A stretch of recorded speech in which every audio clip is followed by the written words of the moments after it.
A curious and observant young boy, Arthur Edward Stilwell was always eager to explore the world beyond his hometown of Rochester, New York.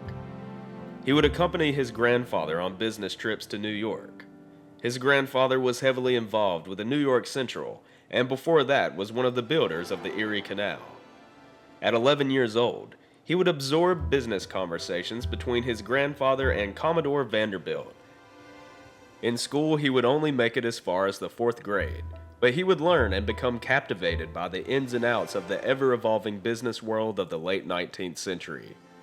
These business trips would be the spark that lit a fire in Arthur's mind, the visionary mentality that he is known for today. As he ate dinner with his grandfather in New York, he was asked what he was going to do when he grew up. Without any hesitation or doubt in his voice, Arthur replied, "I'm going west to build a railroad."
Federal approval of a big merger this morning. CBS 2's Chris Ty has more on the first major U.S. railroad merger in 2 decades moving forward. Chris. Jim, Marie, this morning regulators approved Canadian Pacific's $31 billion with a B dollar acquisition of Kansas City Southern. While they are the 2 smallest railroads in this country, the merger creates the only railroad linking Canada, Mexico, and the U.S.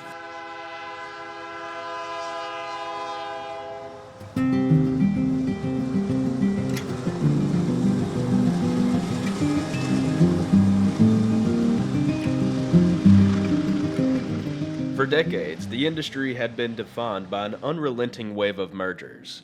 The giants grew, networks expanded, and consolidation seemed inevitable. By the early 2000s, it felt like the era of railroad mega-mergers was behind us. The maps had been drawn.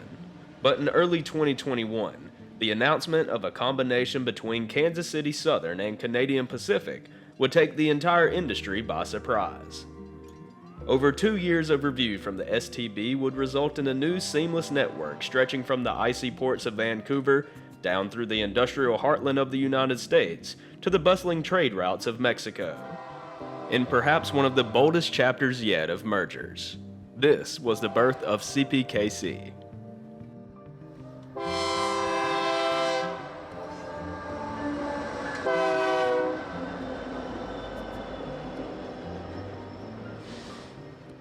As CPKC stepped onto the global stage, it inherited more than just track and rolling stock. It inherited 2 legacies, rich in history and deeply rooted in the development of a continent. Canadian Pacific is a name etched into the very fabric of Canada's national identity. Born in the 1880s, the Canadian Pacific was the iron thread that stitched the young nation together from sea to sea. The driving of the last spike in Craigellachie wasn't just the completion of a railway, it was the symbolic unification of a nation.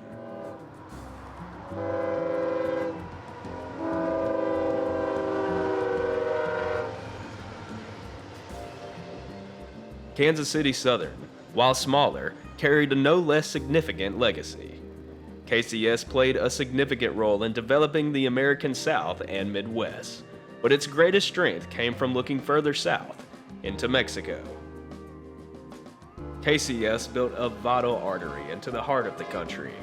At a time when most U.S. railroads focused inward, KCS was pioneering cross-border integration. It would help establish a north-south trade route years before global headlines caught up with its importance. KCS would become a go-to rail link for automotive, agriculture, and intermodal trade between the U.S. and Mexico. It was lean, agile, and fiercely strategic. For all the global headlines and billion-dollar valuations, it's easy to forget that one half of this historic merger began as a modest regional railroad, rooted not in dominance, but in vision. To truly understand the significance of CPKC, one must first understand Kansas City Southern.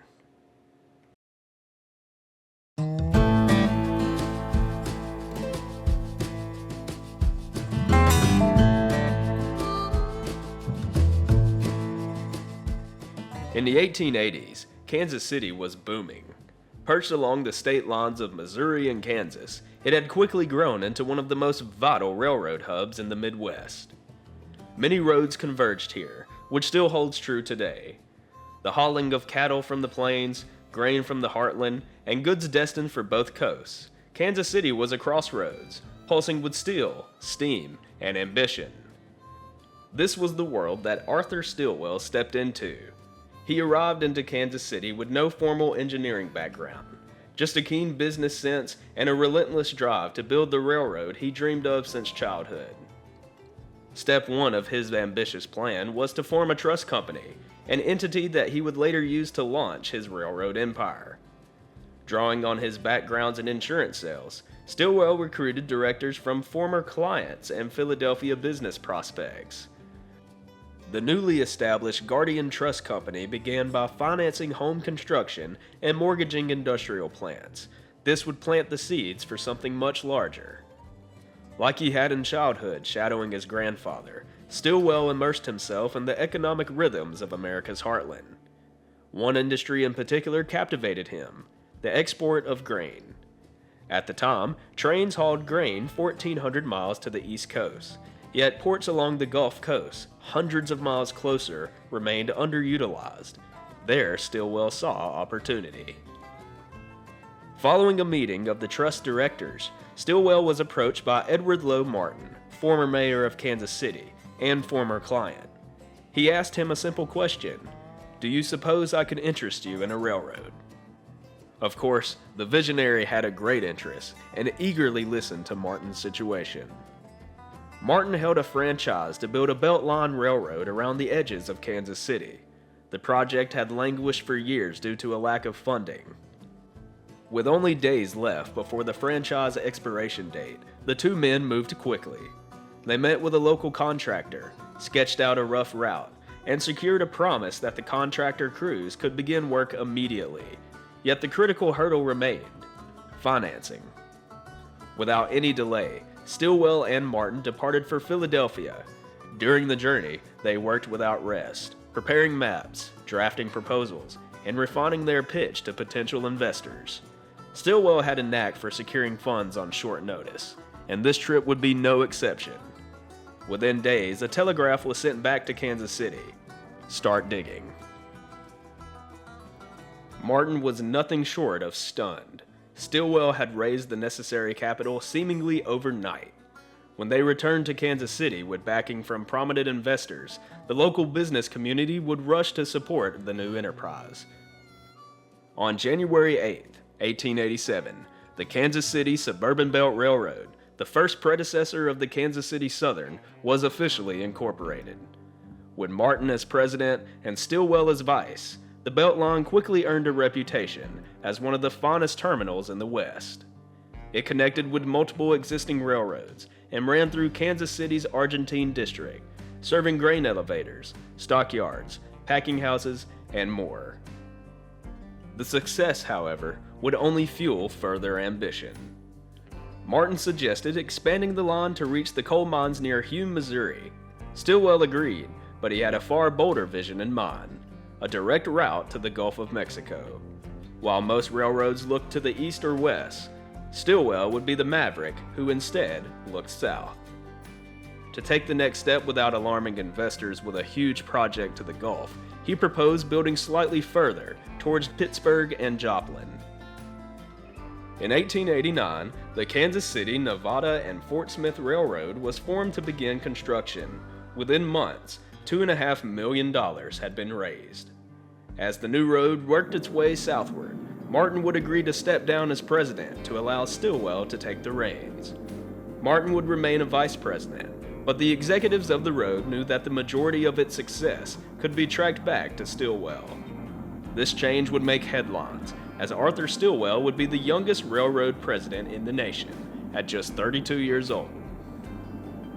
Though coal production near Hume proved to be underwhelming, by late 1892, the line had reached Pittsburgh, where abundant coal fields offered consistent freight for the railroad. Pittsburgh would prove to be a vital location for the future. While today, Pittsburgh, Kansas is just a small yard and crew change point, it once was the site of the Kansas City Southern's massive locomotive shops.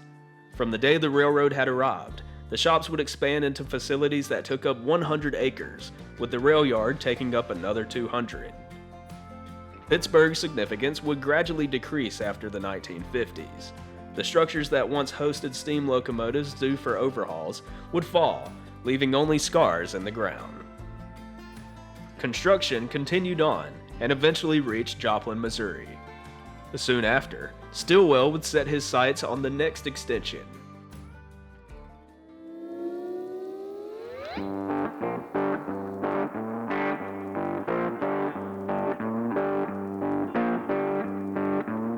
From Shreveport, the road could connect with other pre-existing routes to the Gulf of Mexico, primarily through the cities of New Orleans, Houston, and Galveston. Investors and associates alike would eagerly accept the new objective. Recently reorganized into the Kansas City, Pittsburgh, and Gulf, a pair of acquisitions would prove critical in the efforts to reach Shreveport. The Kansas City, Fort Smith, and Southern had a sizable route to the south of Joplin, along with the Texarkana and Fort Smith Railway. The TNFS would prove to be a great asset to Stilwell's growing empire and would be listed as a subsidiary for decades. A bridge over the Red River had already been constructed, and with state laws requiring all railroads in Texas to be headquarters within the state, the TNFS would fit the bill and also be utilized in building several more segments throughout the initial construction of the Port Arthur route. In 1893, the United States was hit by a sudden and severe economic downturn. The Panic of 1893 led to widespread business failures, soaring unemployment, and deep financial uncertainty. It was one of the worst economic depressions in the nation's history up to that point, shaking public confidence and leaving lasting effects on American politics, labor, and industry. Raising money for railroad construction was widely considered a pipe dream. Stilwell believed that his friends in Philadelphia would be of little help in raising funds during this period. He instead would look across the Atlantic. He would look across to Holland. To many of his peers, Arthur Stilwell had gone mad. With no personal ties to Holland, they begged him to return to the familiar streets of Philadelphia. Stilwell would not be swayed. He pressed forward and, in time, persuaded his board to allow him passage across the Atlantic. In Amsterdam, he sought opportunity and found it in a coffee merchant by the name of John de Huyen. The two had met years earlier on a transatlantic voyage. Now, Stilwell saw potential in the former merchant, not for coffee, but for railroads. He pitched his bold vision, the railway stretching all the way to the Gulf of Mexico, a route that would carve its name into the annals of American innovation. De Huyen was convinced, and soon the unlikely pair raised $3 million in Dutch capital, enough to push the Kansas City, Pittsburgh, and Gulf Railway to Shreveport, Louisiana. Once again, Stilwell had silenced his doubters. Even amid the economic chaos of 1893, the year of financial panic, construction on the KCP&G pressed forward. By some accounts, The line was responsible for 1/3 of all rail laid in the United States that year. Stilwell would return to the United States with a new and vital asset, a network of Dutch investors, ready to support his growing empire at a moment's notice. Dutch capital continued to fuel the rapid advance of the P&G. Steel rails began to wind through the rugged Ozark and Ouachita Mountains, a far cry from the flat plains of Kansas. Along these tracks, towns emerged, many named in honor of those who helped make them possible. Stilwell, Oklahoma bore the name of the man behind it all. Zwolle and DeQuincy, Louisiana. DeQueen, Arkansas, each a tribute to Stilwell's Dutch benefactors.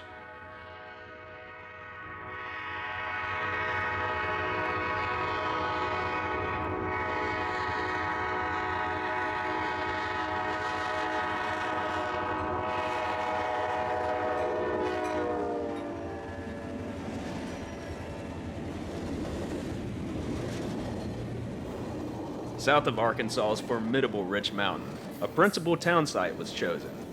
It would be called Mina, named in honor of Queen Wilhelmina of the Netherlands. In the eyes of Stilwell, it was the ideal midpoint of the railway, a place for commerce, community, and growth. Advertisements would flood newspapers across the Midwest, inviting settlers to a town that, though freshly laid, awaited its first trains. But there was one last challenge to reaching Mina, the final 40 miles of track. A race would begin, a promise declared in bold headlines, 1 mile a day. 40 miles, 40 days, a relentless push towards the community still in its infancy.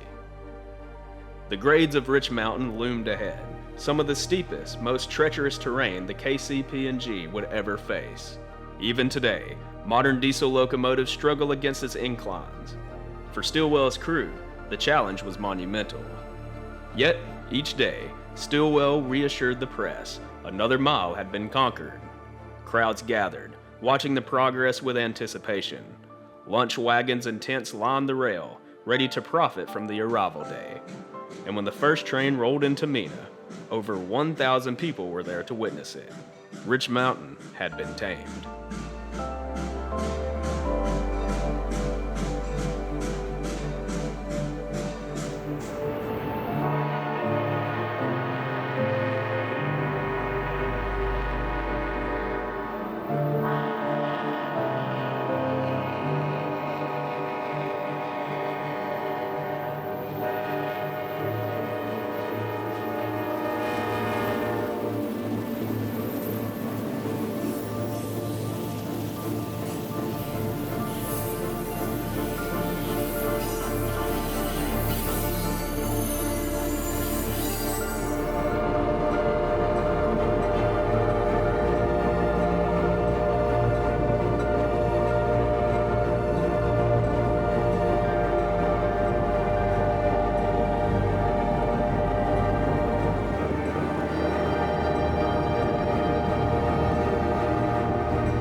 The line would continue southward, eventually reaching its goal, connecting Shreveport, Louisiana.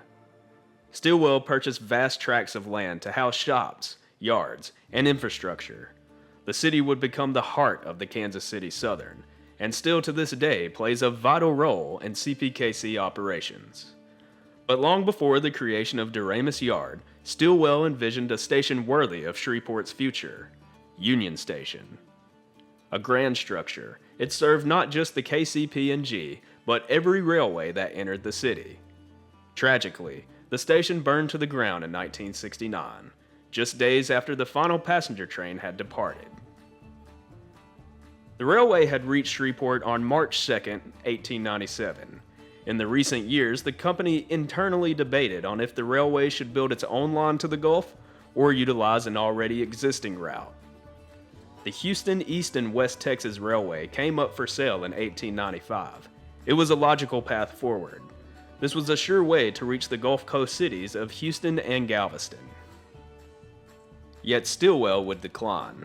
He would later write that a vision had come to him, delivered in his sleep by spirits that had supposedly visited him throughout his entire career. They warned of a terrible storm, one that would devastate the city of Galveston. Whether a dream, intuition, or just coincidence, Stilwell pulled out of the deal. And strangely enough, Galveston, just years later, would be struck by the deadliest natural disaster in U.S. history. Though the question still remained, how would Stilwell reach the Gulf?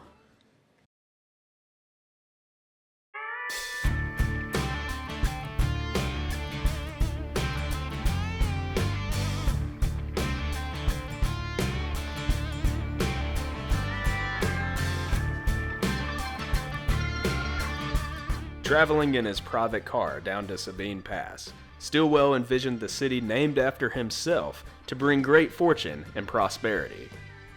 After ordering engineers to build a canal that flowed into Sabine Lake from the Gulf, Stilwell would purchase 40,000 acres of land, and the development of the city would begin almost immediately.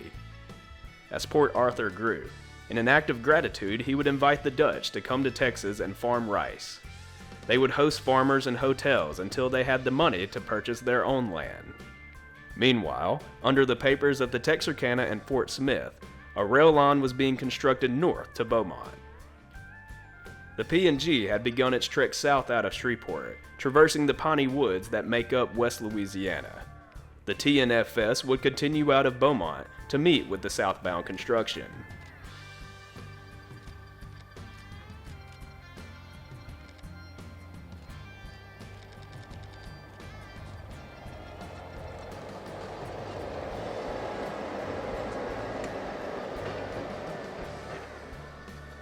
Once the southbound track crews had reached DeQuincy, Louisiana, a short line running south to Lake Charles had been acquired. While the main line would turn southwest for a straight shot to Beaumont, the branch line that led down to Lake Charles would link with the Southern Pacific. This interchange allowed temporary traffic westward to link with Beaumont and then later Port Arthur until their own main line was complete.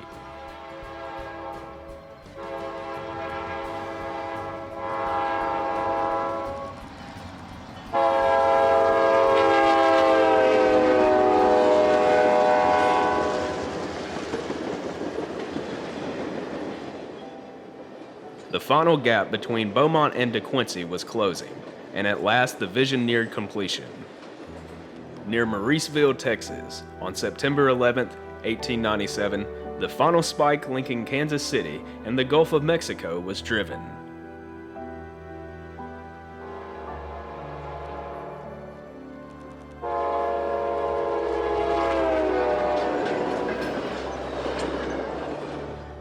While only a small celebration occurred at the site, Stilwell was sitting in a private box at a horse show in Kansas City. A cannon fired and a billboard was unveiled.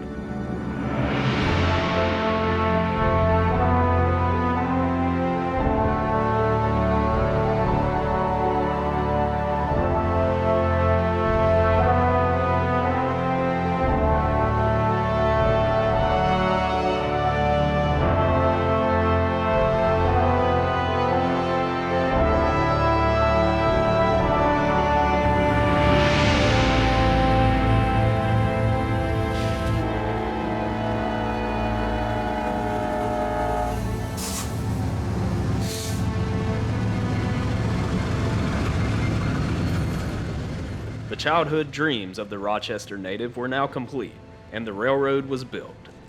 The P&G found itself with good business, hauling various commodities such as grain, coal, lumber, and even oysters.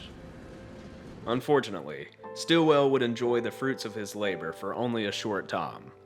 Business had exceeded well beyond predictions, and the railroad found itself with a massive shortage of rail cars to haul the freight. Stilwell went to seek help from a dear friend, George M. Pullman of the Pullman Company. In the past, Arthur's grandfather had gave Pullman a start in life, and the two became very close. The company that George Pullman had founded was a huge manufacturer of rail cars in the mid to late 19th century throughout the first half of the 20th century. George had offered financial assistance to the railway in the past, when the Dutch briefly held out due to political factors of the McKinley and Bryan presidential election. So once more, Stilwell had come to his doorstep. Pullman reviewed the P&G and was truly impressed by it, and to repay the actions of Stilwell's grandfather, he offered a solution to the problem. The railcar manufacturer would offer $3 million in a 15-year car trust. Payments would not be required for 5 years. The handshake agreement delighted Arthur, and he returned to Kansas City with a smile. The cars the railroad desperately needed were ordered, but the obligations of Pullman needed to be signed to make it legal. When Stilwell arrived to Chicago to get the signature, he was met with devastating news. George Pullman was dead.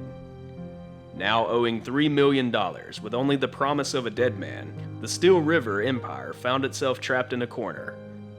This severe financial burden would place the Port Arthur route into receivership. At the turn of the century, the name that is known today would appear.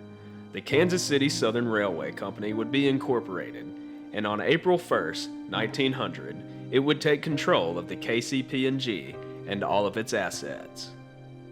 After the reorganization, the KCS would host an election of officers. Stilwell would be voted against. The road he envisioned was no longer his, and the two would part ways. The visionary would continue to work in railroad industry, returning to Kansas City to form a new one, the Kansas City, Mexico, and Orient. Though for 123 years, the Kansas City Southern would build off of his legacy. It would haul the oil of the Spindletop, which some credit with saving the railway in 1901. The decades would pass along, and with them new developments. The joining of forces with the L&A, which gave access to New Orleans and the greater Dallas markets. The era of streamlined hospitality with the iconic Southern Belle. The years of various improvement under the Doremus family, including the construction of the massive yard facility in Shreveport that would serve as the heart of the railway. The great expansion of the 1990s, which led to acquisitions of the Mid-South Rail Corporation and the Gateway Western. And of course, Michael Haverty's push into Mexico, making the KCS the first Class 1 with substantial track in both countries. In the ever-evolving story of North American rail, Kansas City Southern stood as a bridge between nations. It was a carrier of commerce and a symbol of resilience. From its 19th century roots to its 21st century ambition, KCS helped weave together the economies of the U.S. and Mexico, long before integration was a strategy. Now, as part of Canadian Pacific Kansas City, KCS's legacy moves forward on a grander scale. It is more than just rail lines and locomotives. It is the spirit of connection, innovation, and cross-border cooperation that draws the only single line linking Canada, the United States, and Mexico.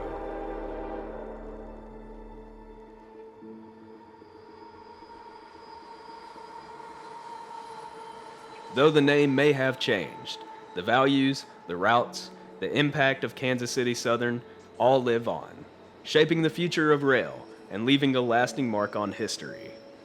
But KCS's legacy isn't just written in steel and freight. For generations of rail fans, it was a railroad that welcomed admiration. With iconic paint schemes and public-facing initiatives like the Holiday Express, KCS did not just tolerate the passion of rail enthusiasts, it celebrated it. In an industry often seen as closed off, KCS stood out by opening its story to the people who loved it most. Well, I think the basic part of it was that they were so good to us. They were so outgoing and friendly, and we always heard the railroads were, stay away from me, don't come around here bothering us and all of our people, and we have things to do, and they were always very kind. The people were always connected to our projects, and we were connected to their projects, and we just made a lifetime friendship out of it. We were friends. We were not just rail fans. We were friends to them. So